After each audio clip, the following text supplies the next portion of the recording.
안녕하세요. 제 채널이 원래는 게임 채널이었는데 요즘에는 일하느라 바빠서 그리고 게임을 자주 안 해서 게임 동영상을 올릴 일이 없다 보니까 아무것도 안 올린 지 꽤 오래됐죠. 이번에는 조현병에 관해 처음으로 얘기해 볼까 해요. 지금까지 커뮤니티에 올렸던 게시물들은 오늘 뭐 했고 어제 뭐 했는지 정도로 올린 일기장 정도의 내용이지 조현병에 깊게 다뤄본 적은 한 번도 없긴 했어요. 그나마 길게 얘기해봤던 게 KBS에 나온 거랑 또 엠빅 뉴스에 나와서 짧게 얘기했던 건데요. 일단 저는 2014년에 처음으로 진단을 받아서 서류상으로는 9년간 조울증, 조현병, 반사회적 인격 장애를 앓고 있어요.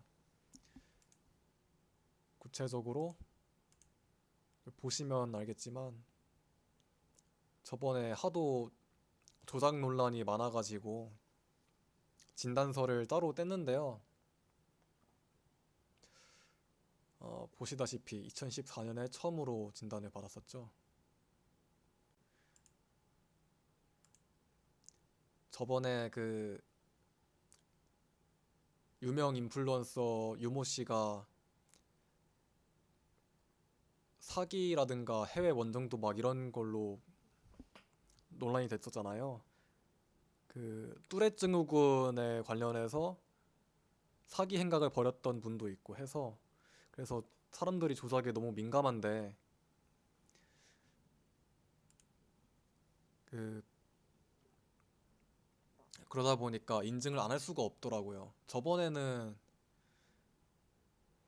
전화번호랑 주소를 가리고 올렸더니 그것도 조작이라고 하시길래 그래서 전화번호도 안 가리고 올렸었는데 그러다 보니까 새벽에도 전화하는 사람들이 있고 찾아와서 벨티하시는 분도 있었어요. 그래서 그분들을 다 신고하기는 좀 못하고 그냥 다음부터는 그냥 가려서 올리든가 할 거예요. 하여튼 실제로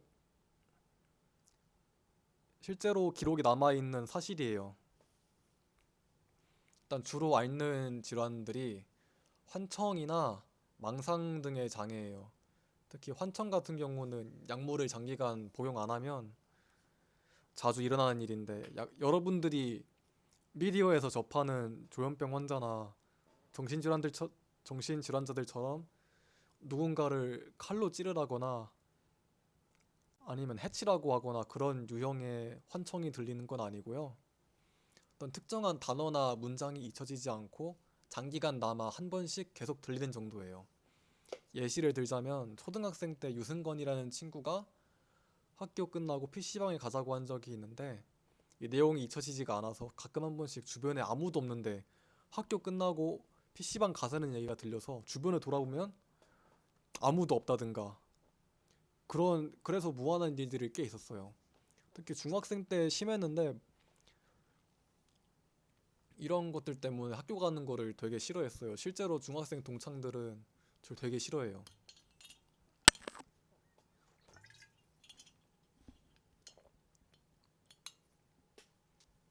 특히 망상 증세랑 이런 환청 증세가 겹치면은 훨씬 치명적인데요.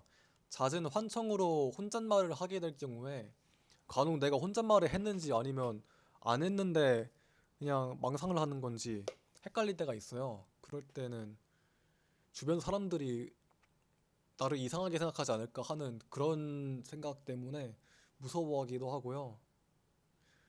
특히 저번에 땀사보드에 제가 출연했었잖아요. 거기에서 댓글을 보니까 저랑 똑같은 증세를 앓는 사람들이 몇 분 계셨어요.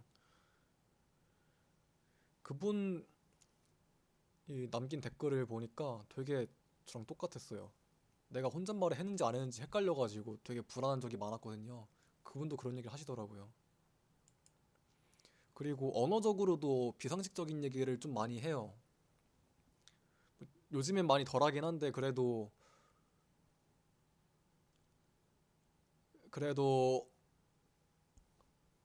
가끔 글을 쓰다 보면은 제가 제가 쓴 글을 제가 못 알아보는 경우가 많아요. 지금 이것도 중간에 말실수를 하거나 그런 게 많아가지고 녹화만 10번 정도 폐기했어요. 지금 이것도 하다못해 대본으로 미리 써놓고 읽고 있는 거예요. 그래서 옛날에 쓴 글들을 보면은 그냥 아무리 봐도 이거는 정신병자다, 아무리 봐도 이해가 안 된다 싶어가지고 너무 쪽팔려서 그냥 다 지워버렸어요. 확실한 건 남겨서 볼 만한 가치가 있는 그런 글들은 아니었어요. 조현병 환자들이 특히 겪고 있는 불편은 이런 장애가 통상적인 장애는 아니라는 점이에요. 특히 다리가 없는 사람은 휠체어를 타거나 의족을 다는 식으로 문제를 해결하지만, 정신질환자는 관찰자 입장에서 단순히 성격이 나쁜 건지 아니면 병적으로 이탈 행동을 하는 건지를 파악하기를 되게 어려워요. 만약에 조현병 환자가 다리가 없다고 가정하면은 내 다리가 없는 것은 극우 혹은 좌익 빨갱이들 때문이라고 하는 망상장애를 표출한다든가, 휠체어를 밀어주는 사람이 사실은 나를 도와주기 위해서가 아니라 단순히 돈 때문에, 직업이기 때문에 하는 것이면 나를 불필요한 쓰레기 정도로 생각하고 있다, 이런 피해망상을 갖는다거나 그런 식으로 다른 사람들에게서 위협을 받고 있다는 그런 망상에 사로잡혀서 괴로워할 수도 있죠. 만약에 이런 것들을 1인칭 시점에서, 환자의 1인칭 시점에서 커뮤니티에 올린다면 어떻게 될까요? 이제 좌익 빨갱이란 단어 쓰는데 일배충 아니야?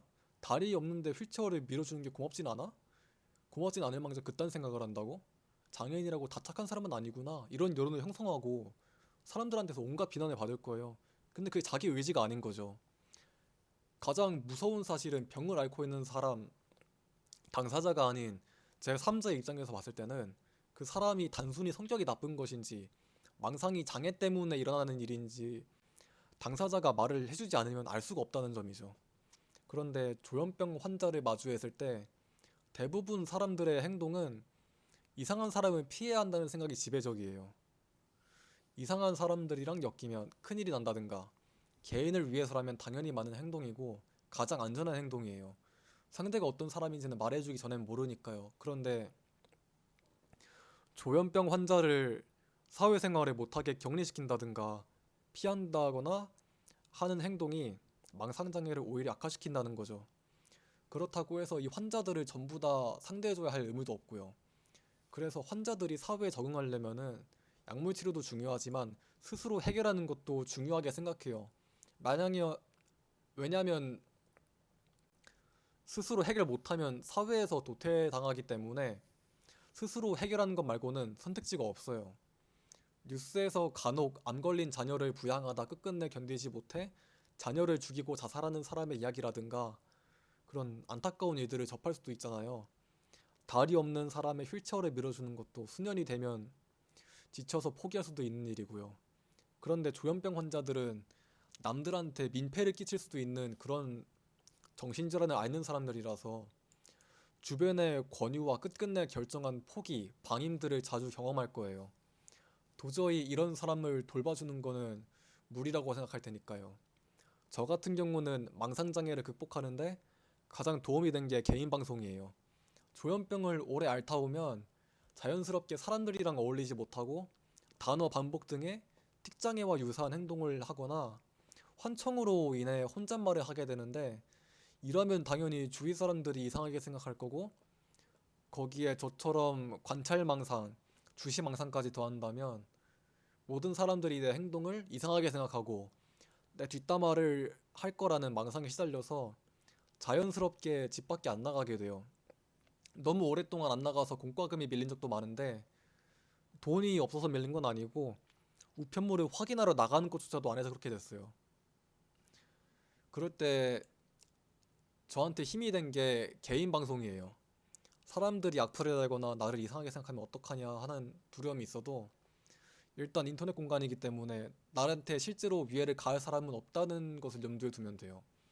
실제로 그런 것들을 못 참아서 이상한 행동을 많이 저지르기도 했어요. 실제로 누군가를 만나서 해치거나 누군가가 나를 해치진 않기 때문에 사람들이 흔히 무서워하는 조현병의 측면 같은 거는 보여주지 않았긴 했지만 간혹 그런 일을 못 참아서 자해를 하곤 했는데, 생각해보면은 누군가가 나를 해치지도 않는데 왜 내가 스스로 나를 해치냐, 이런 생각을 해보면 굉장히 멍청한 짓이었어요. 개인 방송으로나마 사회생활을 하면은 현실과 망상에서 현실의 비중을 조금이나마 높일 수 있어요. 왜냐면 이게 왜 중요하냐면은 망상이라는 게 결국에는 사회에서 실제로 겪은 일들을 바탕으로 하게 되는 거잖아요. 그래서 사회생활을 오랫동안 하고 사회에 많이 녹아들다 보면은 망상이라는 게 많이 줄어드는 것 같아요. 실제로도 사회생활을 시작하고 나서 그런 증상들이 많이 호전됐어요. 그리고 또 저한테 도움이 됐던 게 저를 대표하는 아이콘을 만드는 거예요. 갑옷을 입고 밖으로 돌아다니는 게 굉장히 충동적이었고 이상한 짓이긴 했는데요. 사람들이 다 나를 알아보고 비웃는다거나 하는 그런 피해망상을 없애는 데는 굉장히 큰 도움이 됐어요. 그런 행동을 하면 모든 사람들이 나를 알아본다는 거는 더 이상 망상이 아니라 사실이에요. 사람들 눈에 특히나 띄게 되면은 간혹 같이 사진을 찍자거나 하는 사람들도 있는데요. 대부분은 긍정적인 표현을 해요. 왜냐면은 저한테 부정적인 표현을 할 사람이면은 그냥 자기 갈 길 가겠죠. 무시하고 지나치기 때문에 당연히 저한테 오는 사람들은 저한테 긍정적인 반응을 보이겠죠. 그렇기 때문에 사람들한테 감시당한다는 그런 망상에 시달릴 때는 오히려 그냥 모든 사람들이 나를 지켜볼 수밖에 없도록 만드는 그런 게 더 도움이 되더라고요. 사람들 눈에 띄는 게 무섭고 망상을 유발했지만 오히려 이걸 해결하는 방법은 사람들 눈에 가장 띄는 행동을 하는 거였어요. 효과가 좋다 보니까 무작정 사람들 눈에 띄기 위해서 노력하다 보니 실수도 많이 하고 후회도 많이 했지만 옛날에 비하면 확실히 좋아졌어요. 정신과 의사 선생님도 이런 모습은 처음 본다면서 되게 신기해했고 지나친 정신병적 행동에 지쳐서 오래전에 저를 포기한 친구들도 많았어요. 그런데 그런 친구들도 하나둘씩 다시 연락을 시작하면서 요즘은 잘 지내고 있어요. 거의 그 10년 동안 연락을 안 하던 친구들도 하나둘씩 연락을 하니까 되게 좋아요. 그리고 커뮤니티를 줄이는 것도 굉장히 도움이 돼요. 정확히 말하면 일기장 쓰듯이 오늘 뭐 했는지 무슨 생각을 했는지 적는 것들은 괜찮지만 누군가가 댓글을 달거나 나의 답변을 요구하는 글을 쓸 때는 반론하려고 하거나 하지 않고 누군가를 설득해야 될 일이 생길 때는 무조건 참는 게 중요해요. 어차피 인터넷 공간에서 굳이 누군가를 설득해야 할 이유는 없어요. 이게 인터넷은 더러운 공간이고 댓글 다는 놈들은 저열한 악플러기 때문에 그런 건 아니에요. 괜한 곳에 감정을 소모하면은 오히려 정신병을 악화시키는 동기가 돼요. 실제로 커뮤니티 활동을 줄이는 때를 기점으로 사람들한테서 평판이 되게 좋아졌어요. 인사성이 밝다든가 아니면은 잘 웃는다거나 하는 그런 말을 많이 들었어요. 실제로 인터넷의 비중을 줄이면은 되게 좋아요. 그나마 괜찮은 활동이라면은 인스타처럼 실제로 어딘가에 가서 사진을 남기고 그런 걸 올리는 거는 괜찮다고 봐요. 그런데 굳이 불필요한 논쟁을 하거나 감정 소모를 하는 거는 나쁘다는 거죠. 칭찬을 많이 하는 습관도 좋아요. 만약에 연예인 기사를 보고 습관적으로 저 새끼는 음주운전 할까? 쟤는 왜 성형을 저따위로 했지? 이런 식으로 댓글을 쓰고 싶은 나쁜 충동이 들 때 그런 것들을 억제하고 그냥 일부러 칭찬할 거리 만들어서 하는 게 굉장히 도움이 돼요. 유치해 볼 수도 있고 한데 실제로는 효과가 좋은 것 같아요. 막상 생각해보면은 DC 같은 반말, 욕설이 자유로운 사이트에서 활동하는 사람들도 자기가 욕먹는 거에는 발끈해서 수시간 동안 댓글을 달며 씨름하는 걸 생각해보면은 커뮤니티의 성향과는 무관하게 그냥 비판, 남을 헐뜯는 행동 자체가 남들한테 상처를 주는데 끝나지 않고 사실상 자기 자신을 해치는 자해행위라는 거죠. 남들을 말미암아 자기를 욕하게 만들었으니까요. 경험상으로는 온갖 사람들이 몰려서 욕을 할 때도 그냥 참는 게 결과적으로 무조건 좋았어요. 억울하다고 생각할 것도 없고요. 실제로 날 해친 건 아니기 때문에요.